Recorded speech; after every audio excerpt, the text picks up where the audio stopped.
کہ सऊदी अरब जो दुनिया का सबसे बड़ा तेल एक्सपोर्टर है, ये हज और उम्रे से कितने पैसे कमाता है। एक रिपोर्ट के मुताबिक सऊदी हुकूमत हज के मौके पर तकरीबन हर साल 10 से 15 बिलियन डॉलर्स का बिजनेस करती है। मक्का और मदीना सऊदी हुकूमत के लिए प्राइवेट बिजनेस का एक खजाना है। मक्का में तो होटल के एक रात का किराया $700 तक भी हो सकता है। मक्का में 1 मीटर जमीन की कीमत $22,000 तक है। दोस्तों, इस दुनिया में सिर्फ एक ही ऐसा इस्लामी मुल्क है जो 1.8 अरब मुसलमानों के लिए कलाई की नस की हैसियत रखता है, और वो है सऊदी अरब। और सऊदी अरब में भी 2 ऐसे शहर हैं जो मुसलमानों के लिए सबसे ज़्यादा काबिल इज़्ज़त हैं, मक्का और मदीना। हर साल हज के मौके पर तो लाखों मुसलमान मक्का में अल्लाह के घर का तवाफ़ करने आते हैं, मगर इसके साथ साथ पूरा साल भी लोग यहाँ उम्रा करने के लिए आते रहते हैं, जिनकी इज्तिमाई तादाद करोड़ों में होती है। मोरक्को वर्ल्ड न्यूज़ की रिपोर्ट के मुताबिक हर साल एक रमज़ान मुबारक से लेकर दूसरे रमज़ान मुबारक तक तकरीबन 90 लाख लोग एक साल के अंदर अंदर उम्रे की अदायगी करने के लिए आते हैं। अब हमारा $1 मिलियन क्वेश्चन ये है कि सऊदी अरब जो दुनिया का सबसे बड़ा तेल एक्सपोर्टर है, तकरीबन 10 मिलियन बैरल तेल ये हर रोज़ एक्सपोर्ट करते हैं, ये हज और उम्रे से कितने पैसे कमाता है और दुनिया भर से आए मुसलमानों की मेहमान नवाजी के लिए ये कितना खर्च करता है, और क्या इन पैसों का इसकी GDP पर भी कोई असर पड़ता है या नहीं। आइए आज की वीडियो में ये जानते हैं कि हज और उम्रा इस सऊदी इकॉनमी में क्या रोल प्ले करते हैं। लब्बैक अल्लाहुम्मा लब्बैक लब्बैक ला शरीक लक लब्बैक इन्ना।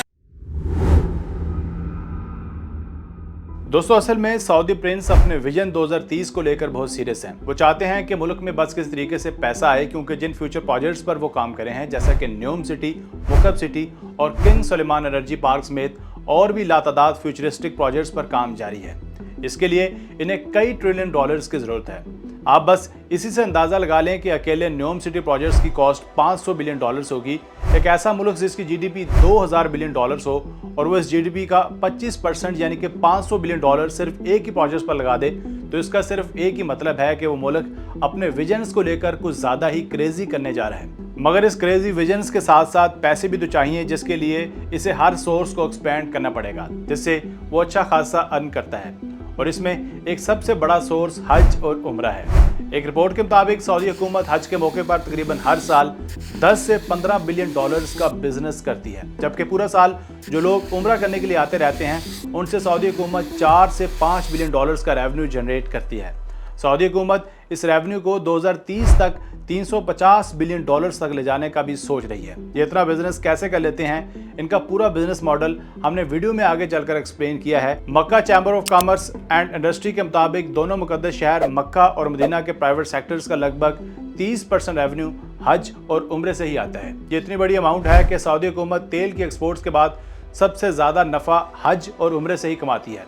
सऊदी प्रिंस मोहम्मद बिन सलमान ने 2018 में कहा था कि अगले 5 सालों तक यानी 2023 तक हज और उम्रे से $150 बिलियन का रेवेन्यू जनरेट करेंगे, मगर इनके प्लान को कोरोना ने चौपट कर दिया। यही वजह है कि बाद में खाना काबा की तोसीह का काम किया गया, ताकि एक वक्त में ज़्यादा से ज़्यादा लोग हज और उम्रे की सआदत हासिल कर सकें। दोस्तों, 1950 में सऊदी अरब में हज और उम्रे के लिए आने वालों की तादाद मुश्किल से 50,000 भी नहीं हुआ करती थी। फिर सऊदी हुकूमत ने इस काम को थोड़ा सा सीरियस लिया और इन दोनों मुकद्दस मकामात में सहूलियात में इजाफा करके उसे हर तरीके से आने वाले मेहमानों के लिए पुरसकून बनाने का काम शुरू किया।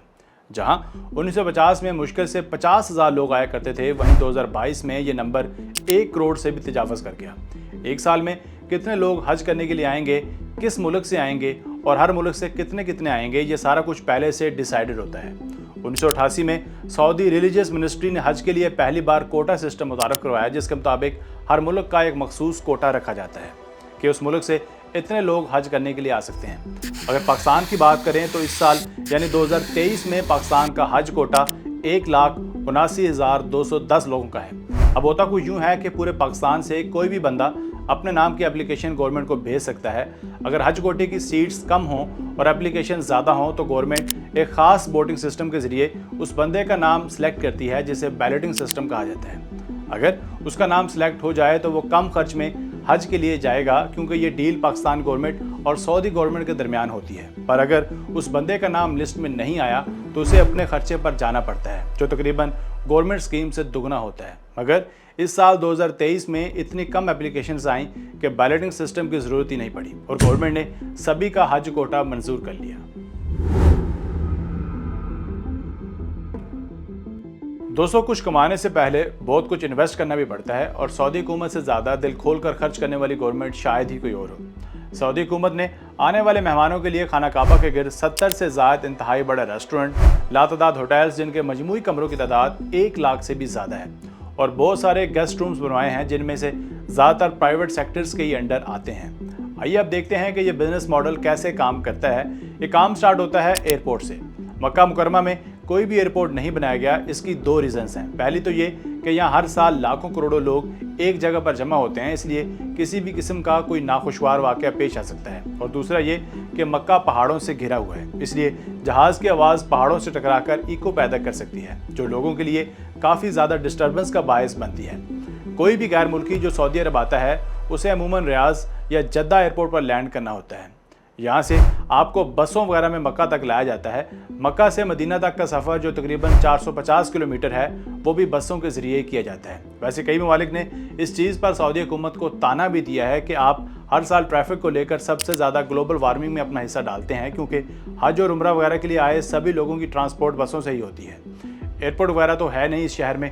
एक सर्वे के मुताबिक तकरीबन हर गैर मुल्की जो यहाँ 1 महीने के लिए आता है उसकी ट्रांसपोर्ट और खाने का खर्च $9,000 तक हो सकता है। मक्का और मदीना सऊदी हुकूमत के लिए प्राइवेट बिजनेस का एक खजाना है। अब होता यहाँ यह है कि एयरलाइन से लेकर ट्रांसपोर्टर्स, दुकानों और रेडियो वाले, मोबाइल सिम के सर्विस प्रोवाइडर्स और ट्रैवल एजेंट्स तक सभी तगड़ा मुनाफा कमाते हैं और सऊदी हुकूमत बदले में उनसे टैक्सेस लेती है।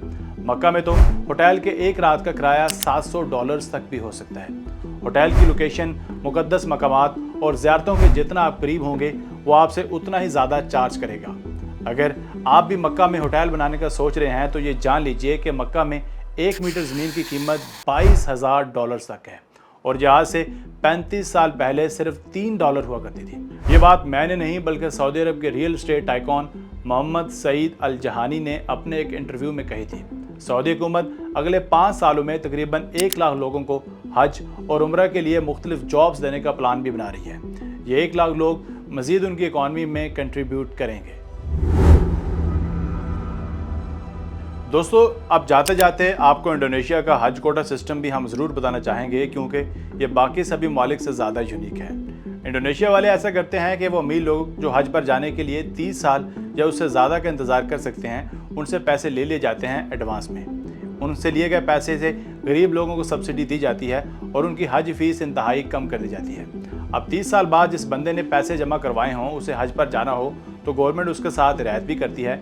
गवर्नमेंट उससे सिर्फ वीज़ा और कुछ डॉक्यूमेंट्स की डिमांड करती है और बगैर कोई इजाफी चार्जेस लिए हज पर भेज देती है। इस काम को वैसे थोड़ा सा बेहतर बनाया जा सकता है। अगर दौरानिया 30 साल की बजाय 5 साल कर दिया जाए तो इस सिस्टम को मज़ीद बेहतर किया जा सकता है। सऊदी हुकूमत अगर हज और उम्रे से कमाती है तो लगाती भी है। साल में 1 करोड़ लोगों की मेहमान नवाजी करना, खासकर ज़िलहज और रमज़ान के महीने में, अपने आप में एक बहुत बड़ी जिम्मेदारी का काम है। क्या आप लोगों को लगता है कि हज कोटे को मज़ीद सस्ता किया जा सकता है? क्योंकि हम अक्सर सुनते रहते हैं कि फ़लाँ बंदा जिसकी उम्र 65 साल है उसने सारी ज़िंदगी पैसे जोड़कर हज या उम्रे की सआदत हासिल की। कम से कम उन जैसे लोगों के लिए तो कोई सीरियस इक़दामात उठाने चाहिए। अब तो पाकिस्तान के हज का सरकारी कोटा भी 12 लाख से ज़्यादा तजावुज़ कर चुका है। आप इस मुतालिक अपनी राय कमेंट सेक्शन में ज़रूर दीजिएगा। अगर वीडियो पसंद आई हो तो प्लीज़ वीडियो को लाइक करके चैनल को भी सब्सक्राइब कर दीजिए। आपका बहुत शुक्रिया। मिलते हैं एक नई वीडियो के साथ। Keep watching Asif talks.